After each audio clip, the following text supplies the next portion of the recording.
ಇವತ್ತು ಮಗ BGT ಮುಗಿತಾ ಇದ್ದಂಗೆನೆ ಮ್ಯಾಚ್ ಡ್ರಾ ಅಂತ ಡಿಕ್ಲೇರ್ ಆಯ್ತು. ಇವತ್ತು ಮಳೆ ಬರ್ತಾ ಇರ್ಲಿಲ್ಲ ಅಂದ್ರೆ ಮಾತ್ರ ಚಿಂದಿ ಮ್ಯಾಚ್ ಆಗ್ತಾ ಇತ್ತು. ಬಟ್ ಮಳೆ ಬಂದು ಎಲ್ಲ ಕೆಡಿಸ್ತು. ಇವತ್ತು BGT ಡ್ರಾ ಆಗಿದ್ದೇನ್ ಬೇಜಾರಿಲ್ಲ ಮಗ ನಂಗೆ ಸೀರಿಯಸ್ಲಿ. ಬಟ್ ನಮ್ಮ ಆಶ್ ಅಣ್ಣ the spin wizard of Indian team retirement ನ ಅನೌನ್ಸ್ ಮಾಡಿದ್ರು. ಬನ್ನಿ ಹಾಗಾದ್ರೆ ನಮ್ಮ ರವಿಚಂದ್ರನ್ ಅಶ್ವಿನ್ ಬಗ್ಗೆ ನೋಡ್ತಾ ಹೋಗುವ. ನೀವು ಇನ್ನೂ ನಮ್ಮ ಚಾನಲ್ ಗೆ ಸಬ್ಸ್ಕ್ರೈಬ್ ಆಗಿಲ್ಲ ಅಂದ್ರೆ ದಯವಿಟ್ಟು ಮಗ ಸಬ್ಸ್ಕ್ರೈಬ್ ಆಗಿ. ಕ್ರಿಕೆಟ್ ಅಪ್ಡೇಟ್ಸ್ ಗೋಸ್ಕರ ಟೆಲಿಗ್ರಾಮ್ ಗ್ರೂಪ್ ನ ಜಾಯ್ನ್ ಆಗಿ, ಲಿಂಕ್ ಡಿಸ್ಕ್ರಿಪ್ಷನ್ ಅಲ್ಲಿ ಇದೆ. ಮಗ ಇವತ್ತು ಯಾವಾಗ ವಿರಾಟ್ ಅವರು ಅಶ್ವಿನ್ ಜೊತೆ ಸೀರಿಯಸ್ ಡಿಸ್ಕಷನ್ ಮಾಡ್ತಾ ಇದ್ರು ಅವಾಗ್ಲೇ ನಂಗೆ ಯಾಕೋ ಡೌಟ್ ಬಂತು, ಏನೋ ಬಿಗ್ ನ್ಯೂಸ್ ಕಾದಿದೆ ಅಂತ. ಅದಾದ್ಮೇಲೆ ವಿರಾಟ್ ಅವರು ಅಶ್ವಿನಿಗೆ ಹಗ್ ಮಾಡ್ತಾರೆ. ಇದು ಮಾತ್ರ ಸಖತ್ ಎಮೋಷನಲ್ ಮೂಮೆಂಟ್ ಮಗ. ಯಾಕಂದ್ರೆ ಮಗ 14-15 ವರ್ಷ ಜೊತೆಗೆ ಆಡಿ ಈಗ ರಿಟೈರ್ಮೆಂಟ್ ಕೊಡ್ತಾ ಇದಾರೆ. ಇನ್ಮೇಲೆ ಇವ್ರು ಬರಲ್ಲ ಫೀಲ್ಡ್ ಗೆ ಅಂತ ಗೊತ್ತಾದ ಮೇಲೆ ಆ ಫೀಲಿಂಗ್ ಅವ್ರಿಗೆ ಮಾತ್ರ ಗೊತ್ತಿರುತ್ತೆ ಮಗ. ನಮ್ಮ ಆಶ್ ಅವರ ರೆಕಾರ್ಡ್ಸ್ ನೋಡ್ತಾ ಹೋದ್ರೆ ಹ್ಯೂಜ್ ನಂಬರ್ಸ್ ಮಗ ಇವ್ರದ್ದು. ಅನ್ಬಿಲಿವೇಬಲ್ ರೆಕಾರ್ಡ್ಸ್ ಅಂತೀನಿ. 106 ಟೆಸ್ಟ್ ಮ್ಯಾಚ್ ಅಲ್ಲಿ 537 ವಿಕೆಟ್ಸ್ ಗುರು. ಅಲ್ಲ ಸೀರಿಯಸ್ಲಿ ನಂಗೆ ನಗು ಬರುತ್ತೆ. ಅಲ್ಲ ಮಗ 100 ಟೆಸ್ಟ್ ಆಡೋದೇ ಒಂಥರ ದೊಡ್ಡ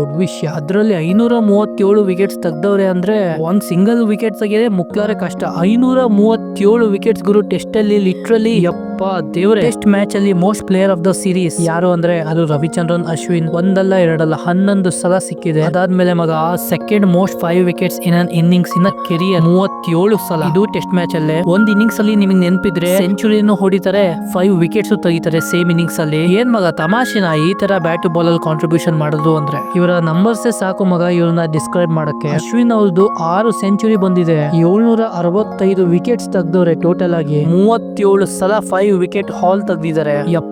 ಶಿವ ದೇವ್ರೆ ಏನ್ ನಂಬರ್ಸ್ ಅಪ್ಪ ಇದು. ನಮ್ಮ ಟೀಮ್ ಇಂಡಿಯಾಗೆ ಮತ್ತೊಬ್ಬ ಅಶ್ವಿನ್ ಬರ್ತಾನೆ ಅಂದ್ರೆ ನಂಗೆ ಯಾಕೋ ಡೌಟ್ ಅನ್ನಿಸ್ತಾ ಇದೆ. ಒಂದು ಸಖತ್ ಬೇಜಾರಾಗೋದು ಏನ್ ಗೊತ್ತಾ ಮಗ, ಇನ್ಮೇಲೆ ಒಟ್ಟಿಗೆ ಅಶ್ವಿನ್ ಜಡೇಜಾ ಫೀಲ್ಡ್ ಅಲ್ಲಿ ನೋಡಕ್ ಆಗಲ್ಲ. ಒಂದ್ ಕಾಲದಲ್ಲಿ ಅಶ್ವಿನ್ ಜಡೇಜಾ ಸ್ಪಿನ್ ಹಾಕ್ತಾ ಇದ್ರೆ ವಿಕೆಟ್ಸ್ ಹಂಗೆ ಟಪ ಟಪ ಅಂತ ಬರ್ತಾ ಇತ್ತು. ಅದಾದ್ಮೇಲೆ ಮಗ ಹಾನೆಸ್ಟ್ ಆಗಿ ಹೇಳ್ತೀನಿ, ಎಷ್ಟೋ ಸಲ ನಾವು ಸ್ಕೂಲ್ ಅಲ್ಲಿ ಇರುವಾಗ ಅಶ್ವಿನ್ ತರಾನೇ ಆಕ್ಷನ್ ಮಾಡಕ್ಕೆ ಟ್ರೈ ಮಾಡಿದ್ವಿ, ಅಶ್ವಿನ್ ತರಾನೇ ಸ್ಪಿನ್ ಮಾಡ್ಬೇಕು ಅಂತಾನು ಅನ್ಕೊಂಡಿದ್ವಿ. ನೀವೆಂಗೋ ನಂಗೆ ಗೊತ್ತಿಲ್ಲ, ನಾನಂತೂ ಪರ್ಸನಲಿ ತುಂಬಾ ಸಲ ಅನ್ಕೊಂಡಿದ್ದೆ. ಯಾಕಂದ್ರೆ ಅವರ ಆಕ್ಷನ್ ಒಂಥರ ಸೈಕ್ ಆಗಿತ್ತು ಗುರು. ಸೊ ಅವರ ಬಿಗ್ ಶೂಸ್ ನ ರೀಫಿಲ್ ಮಾಡಕ್ಕೆ ಸದ್ಯಕ್ಕಂತೂ ಇಂಡಿಯನ್ ಟೀಮ್ ಅಲ್ಲಿ ಯಾರಿಲ್ಲ. Fastest Indian bowler to take 50 wickets Ravi Ashwin, 300 wickets Ravi Ashwin, 500 wickets Ravi Ashwin. ಅದಕ್ಕೆ ಇವನ ಮಾಡರ್ನ್ ಡೇ ಲೆಜೆಂಡ್ ಅಂತೀವಿ. ಈಗ ಇವರ ಬೌಲಿಂಗ್ ವಿಷಯಕ್ಕೆ ಬಂದ್ರೆ ಯಾವುದೇ ಬ್ಯಾಟ್ಸ್ಮನ್ ಅಲ್ಲಿ ಅಶ್ವಿನ್ ಮುಂದೆ ಸ್ಟ್ರಗಲ್ ಮಾಡೇ ಇರ್ತಾರೆ. ಯಾಕಂದ್ರೆ ಅವನ ಅಷ್ಟು ಈಸಿಲಿ ಪಿಕ್ ಮಾಡಕ್ ಆಗಲ್ಲ. ಯಾವ ಬಾಲ್ ಹಾಕ್ತಾರೆ, ಯಾವ ಡೆಲಿವರಿ ಆಗ್ತಾರೆ ಅಂತ ಬ್ಯಾಟ್ಸ್ಮನ್ ಗೆ ಕನ್ಫ್ಯೂಸ್ ಆಗುತ್ತೆ. ಬ್ಯಾಟ್ಸ್ಮನ್ ಅವ್ರ ಜೊತೆ ಬ್ರೈನ್ ಗೇಮ್ ಜಾಸ್ತಿ ಆಡ್ತಾರೆ ನಮ್ಮ ಅಶ್ವಿನ್ ಅವರು, ಅದಕ್ಕೆ ಹೆಸರುವಾಸಿ. ನಮ್ಮ ಅಶ್ವಿನ್ ಕ್ರಿಕೆಟ್ ನ ಸೈಂಟಿಸ್ಟ್ ಅಂದ್ರೆ ತಪ್ಪಾಗಲ್ಲ. ಯಾಕಂದ್ರೆ ನಾನು ಅಬ್ಸರ್ವ್ ಮಾಡ್ತಾ ಇದ್ದೀನಿ 2011ರಿಂದ ಇಲ್ಲಿ ತನಕ ಅವರ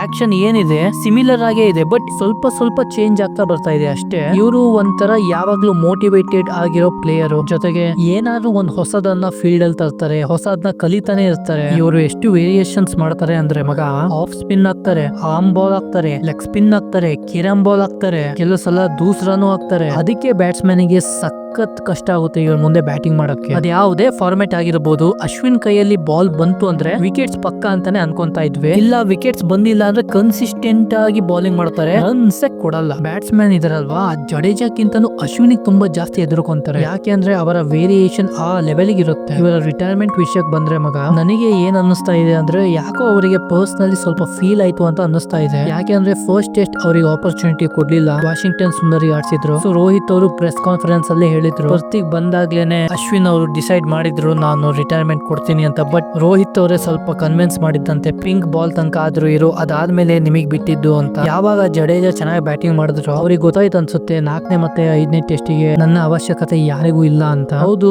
ಬೇಸರ ಆಗುತ್ತೆ, ಬಟ್ ಏನು ಮಾಡಂಗಿಲ್ಲ. ಇವರ ಪ್ರತಿಯೊಂದು ಸ್ಪೆಲ್ ಮಾಸ್ಟರ್ ಪೀಸ್ ತಾನೇ ಕ್ರಾಫ್ಟ್ ಆಗಿತ್ತು. ನಿಮಗೆ ನೆನಪಿದ್ರೆ ಮಗ, ಇಂಡಿಯಾ ಪಾಕಿಸ್ತಾನ್ ಮ್ಯಾಚ್ ಆಗುವಾಗ ಲಾಸ್ಟಿಗೆ ಬಂದು ಎಷ್ಟು ಕೂಲ್ ಆಗಿ ಆ ಒಂದು ವೈಡ್ ನ ಬಿಡ್ತಾರೆ ಅಂದ್ರೆ, ಬೇರೆ ಬ್ಯಾಟ್ಸ್ಮನ್ ಇದ್ದಿದ್ರೆ ದೇವರಾಣೆಗೂ ಗಾಂಡಿಗಾಬರಿ ಆಗ್ತಾ ಇದ್ರು. ಇವ್ರ ಬಗ್ಗೆ ಹೇಳ್ತಾ ಹೋದ್ರೆ ಹೇಳ್ತಾನೆ ಇರಬೇಕು. ಸೊ ಕೊನೆಗೆ ಹೇಳೋದು ಒಂದೇ, ಹ್ಯಾಪಿ ರಿಟೈರ್ಮೆಂಟ್ ಆಶ್ ಅಣ್ಣ. ನಮ್ಮ ಆಶ್ ರಿಟೈರ್ಮೆಂಟ್ ಬಗ್ಗೆ ನಿಮಗೆ ಏನ್ ಅನ್ಸ್ತು ಅಂತ ಕಮೆಂಟ್ ಹಾಕಿ. ಜೊತೆಗೆ ನನ್ನ ಮುಂದಿನ ವಿಡಿಯೋ ಬರೋ ತನಕ ಕ್ರಿಕೆಟ್ ನೋಡ್ತಾ ಇರಿ, ಆಡ್ತಾ ಇರಿ. ಬಾಯ್.